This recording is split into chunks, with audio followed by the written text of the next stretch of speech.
It's no secret that people's interest in FC24 is coming to an end. The game's been out for about 7 months now, so you've probably completed everything you planned before the release date, and to be honest, you might even be getting a little bit bored of playing career mode. But this game costs £60, why not get at least one more save out of your game? Today I'll be sharing 7 of my favourite career mode save ideas from FC24 so that you can try and enjoy this game one more time. If I've talked about a team in more depth, either in a full video or done a career mode series, I'll also include a link to that video so you can check it out for a bit more information.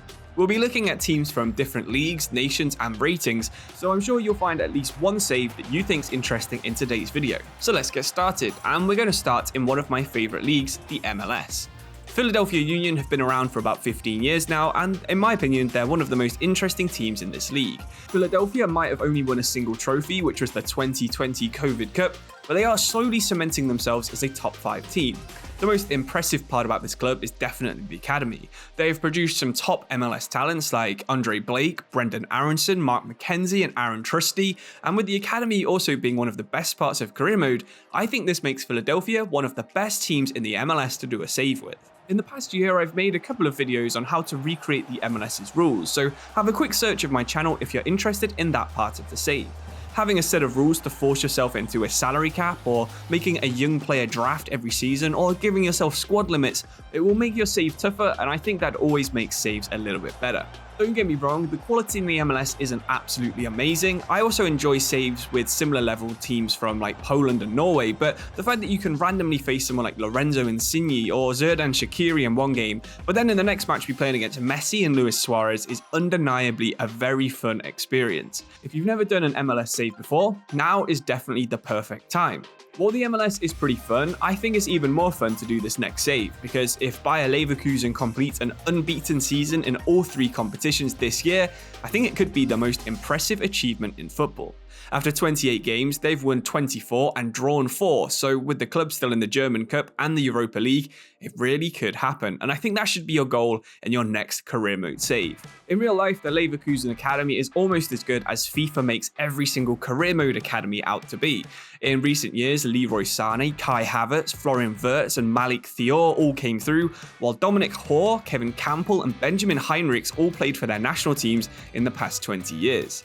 This actually makes things really easy to do in your career mode. Just spend as much money as you can on academy staff, and it's actually fairly realistic for Leverkusen to generate at least one player every season with around 85 to 90 potential. You might be wondering, so why would I ever actually use Leverkusen? They have a good squad, they're doing really well in real life. Where's the fun in taking over a team that doesn't actually need to make signings? Well, there's definitely a few areas in the squad that you could improve with signings, even if we're only talking about in FIFA. Check out the full video if you want to know a little bit more about the tactics you can use, how to play like Xabi Alonso, and also a few signing suggestions which I think would strengthen Leverkusen in FIFA. If there's any team that definitely does need strengthening, then I would say it's Forest Green. They had a ton of hype a few years ago when they got promoted into League One, but now they're last place in the 4th division. In January, they tried hiring Troy Deeney to save themselves, but this worked out exactly how you'd expect because he was fired after 6 matches. Earlier in the season, they had the first female caretaker manager in the entire EFL, which could be turned into an interesting storyline if you're interested in that kind of thing. It makes sense too because Forest Green have a very progressive view of the world. They're actually the first vegan football club in the entire United Kingdom, but it doesn't seem like this made them any better at football. If you want to create someone like Emma Hayes, who of course is one of the best female managers in the world, and use Forest Green as a starting point for a journeywoman career mode, then you could have a properly unique career mode save. League 2 careers are always fun, especially with a team based near one of the most underrepresented Premier League cities, which is of course Bristol. It's easy to keep a save here realistic as well. Just sign players from teams below you in your league and grab some loans from the Championship or League 1 until you reach at least the Championship. Forest Green still have their 8th best squad in the league, so it shouldn't be too tough to actually grab a playoff spot in Season 1. From that point onwards, it's all about building your club up to try and overtake Bristol Rovers, then Bristol City, and then finally to become the best club in the entire southwest of England. Quite far to the south and the east of Bristol though is a club that was recently purchased by former Leeds owner Andrea Radriziani. For as long as I've known Italian football, Sampdoria have been a mid-tier Italian club, but last year they flopped to a last place finish in Serie A. With just 3 wins all season, it's quite obvious that a full rebuild is still needed in northern Italy because they're still mid-table in Serie B this season. You might remember the Sampdoria team that had Antonio Cassano in that finished 4th and qualified for European football. You might remember Biabiani, Pazzini, Torreira, or Quagliarella all playing for Sampdoria at the same time. This is the kind of player that you need to attract back to this club if you want to be successful. I'd recommend that you play as Andrea Pirlo and try and rebuild the Sampdoria way. They've always identified and recruited talent from some quite obscure places and then let that talent develop through regular first team minutes. The end goal of this process is to try and sell them on and make a significant profit and then reinvest this money in another set of talents. It makes sense to send your scouts to South America, Poland, Belgium, the Netherlands. These are all areas that Sampdoria have liked to recruit from in the past 5 years. If you can combine all of this, you'll have a fun save no matter if you're in Serie A or in Serie B.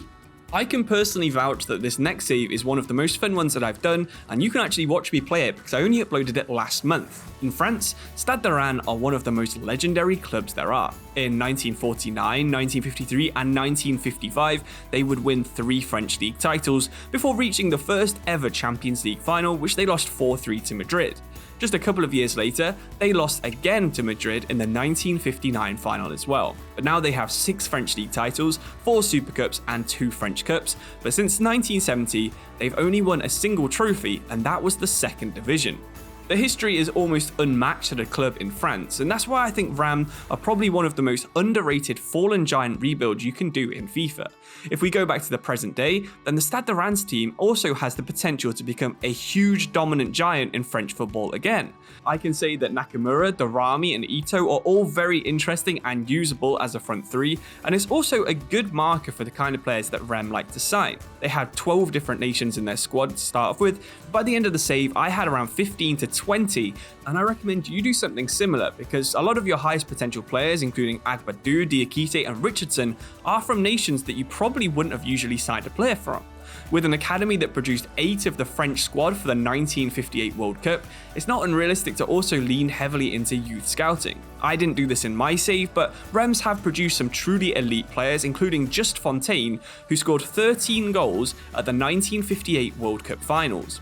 If a club with elite history, a record of producing world-class players, and a manager who used to get fined for not having a coaching license isn't enough to interest you in a rebuild save, then that's fine because we do still have 2 saves left to talk about in this video. The first one is in Sweden, and IF Elfsborg are one of Sweden's oldest football clubs and is also a club that won 6 domestic titles. They were so close to a 7th last year, but the team missed out on the final day of 2023 by losing the league by just 2 goal difference. Thanks to Sweden and FC24 starting the calendar in February 2023, you can actually fully replay this season and give them the title that they so nearly won. With a past full of success and a strong foundation for an even better future, Elfsborg could easily become the club that dominates Sweden, just like Copenhagen did in Denmark and Rosenborg did in Norway in the past couple of decades. If you invest in the squad and develop it in a really cool way, then you could even become a force in European football.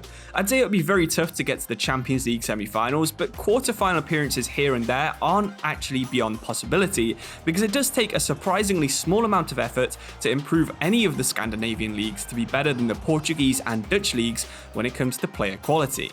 My last save idea is from yet another underrated league, South Korea. You'll probably know that Jesse Lingard moved to this league and FC Seoul, which is also the club I'm recommending, but this club was already one of my favourite parts of the Pentagon Challenge that I did back on FIFA 23. The quality in this league is about the same as the EFL Championship or the MLS, but the players are created in a very different way. High work rate players will have crazy high stamina, strong players have really high strength, and quick players are absolutely rapid. If you're not outstanding at something in real life, you're given very average stats inside the game. The people who set the stats in Korea really don't care about game balance, and this can make the league so much fun to use. With FC Seoul, you're taking over one of the most successful and popular clubs in the whole continent of Asia, but they've not finished in the top half of the Korean League since 2019. It won't actually take too much effort to turn this team around, but the real challenge is trying to beat the Saudi and Chinese teams and win the Asian Champions League. Once you win this, you can either move to Europe and continue your save there, or try and build a long-term Asian dynasty that can turn Seoul into the Korean version of Real Madrid. Hopefully you enjoyed some of the saves in today's video, and at least one of them brings a little bit of life back to your final FC24 saves. If you have any suggestions, then please leave them in the comments below, and on screen right now is a video and a playlist that I think you'll like. So thank you for watching, I'll see you soon, cheers and goodbye.